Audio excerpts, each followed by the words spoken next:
जय हिंद साथियों, मैं राजकुमार, आम आदमी पार्टी जिला अध्यक्ष जमुई। जैसा कि आप लोग जानते हैं, पीएम केयर फंड एक 2020 में पीएम केयर फंड को लाया गया था और उस कोरोना महामारी के समय पीएम केयर फंड में लोगों से चंदा मांगा गया था और चंदा इकट्ठा किया गया था। उसमें लगभग 10,000 करोड़ चंदा इकट्ठा हुआ।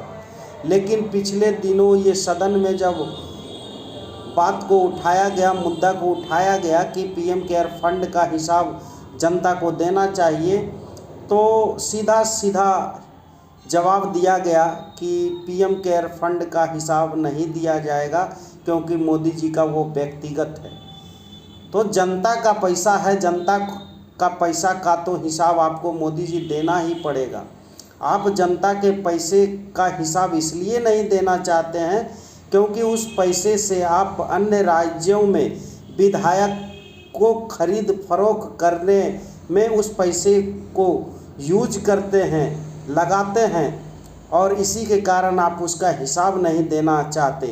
तो आपको चंदे का हिसाब, पीएम केयर फंड का हिसाब तो देना ही होगा मोदी जी। वो जनता का पैसा है, हिसाब तो आपको देना ही होगा। जय हिंद। पीएम केयर फंड चंदे का हिसाब देना होगा। साल 2020 में जब आप कोरोना की आपदा से त्रस्त थे, जब सड़कों, चौराहों, अस्पतालों और घरों में लोग कोरोना आपदा से मर रहे थे, ठीक यही वो समय था जब मोदी आपदा में अवसर का लाभ उठा रहे थे। मोदी ने कोरोना के नाम पर देशवासियों से चंदा मांगकर 10,000 करोड़ जमा कर लिया। लेकिन ये 10,000 करोड़ कहां गया, किसी को नहीं मालूम। जनवरी 2026 में ये मामला लोकसभा में उठा। मोदी ने आपदा में अवसर का फायदा उठाते हुए पीएम केयर फंड के नाम पर जो पैसा जमा किया था, वो पैसा कहां खर्च हुआ? जब मोदी सरकार से राइट टू इंफॉर्मेशन के तहत ये जानकारी मांगी गई कि सरकार ने 10,000 करोड़ कहां खर्च किया, तो सरकार ने जवाब दिया कि पीएम केयर फंड के नाम पर चंदा एक ऐसे ट्रस्ट के जरिए जमा किया गया जो आरटीआई के दायरे में नहीं आता।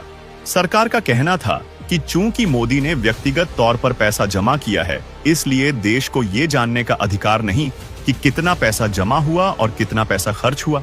सरकार के मुताबिक मोदी इस पैसे के मालिक हैं, जो चाहे करें, कोई उनसे सवाल नहीं पूछ सकता। लेकिन सवाल पैदा होता है कि ये पैसा मोदी का तो नहीं था, इसे उन्होंने देशवासियों से चंदा मांगकर जमा किया था, तो फिर हिसाब देने से क्यों भाग रहे हैं? जवाब तो देना होगा, चंदे का हिसाब देना होगा।